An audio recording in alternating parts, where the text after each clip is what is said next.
Hello guys, मेरो यो ब्लगमा तपाईँलाई धेरै धेरै स्वागत छ। मेरो YouTube channel Sangeeta Shah YouTube channel तपाईँले सब्सक्राइब गर्न नबिर्सनु। यो पहिलो हो। म मेरो छोरी र मेरो नन्द ड्रिम गार्डनमा घुम्न जाने क्रममा चाहिँ योसँग यसलाई के भन्छ है नाम तपाईँले कमेन्ट गरिदिनु होला।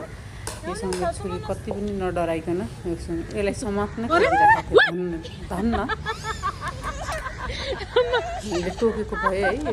टोक्छ कि टोक्दैन थाहा छैन, तर सो त्यसपछि हामीले यो अर्को दिनको नेक्स्ट दिनमा चाहिँ हामी गोदावरी मेरो नन्दको बर्थडे मनाउनको लागि ड्राइभिङ जस्तै भनौँ न मनाउन हामी सबै फ्यामिली गएको बेलाको र त्यति बेला चाहिँ एकदमै केक काटेर छोरी अनि मेरो देवरको छोरी मेरो छोरा हामी सबै फ्यामिली चाहिँ गएको थियौँ। निकै रमाइलो भएको थियो। कति पछि म चाहिँ जस्तो आउटिङ टाइपमा गएको थिएँ कि बच्चा जन्मिसके पछाडि एकदमै त्यो हुन्छ नि लाइक म चाहिँ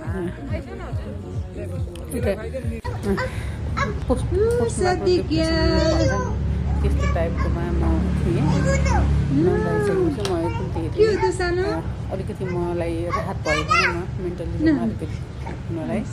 अनि त्यसपछि फेरि नन्दले नै होइन भाउजू यसो घरमा बसेर भयो हामी चाहिँ साँझ खाना खान जाऊँ भनेर चाहिँ फेरि एउटा रेस्टुरेन्टमा खाना खान गयौँ। मेरो छोरीलाई त त्यही हो जहाँ गएको खेल्नु भएपछि सुनेको अनि मजाले खेल्यो चाहिँ उसलाई त्यहाँबाट ल्याउनु पनि गाह्रो भएको थियो क्या हामीलाई त्यो टाइममा चाहिँ है। खेलेको गर्ने आउनै नमान्ने घर जानै नमान्ने अलरेडी सादा भइसकेको थियो।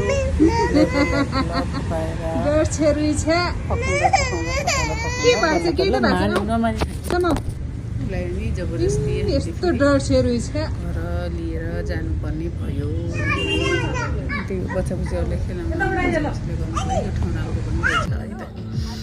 अनि यो भिडियोहरू चाहिँ अलिकति अगाडि पछाडि भएको छ है। हामी त्यही दिन जुन चाहिँ नन्दको बर्थडेको दिनमा अब हामी गएको थियौँ। मेरो छोरीले चाहिँ मेरो भाइले पठाइदिएको ड्रेस हो त्यो चाहिँ। अनि त्यही दिन फेरि नन्दको मेरो हस्बेन्डको बर्थडे थियो कि सो बर्थडे मनायौँ है। त्यहाँ साँझ घरमा सरप्राइज भनौँ न।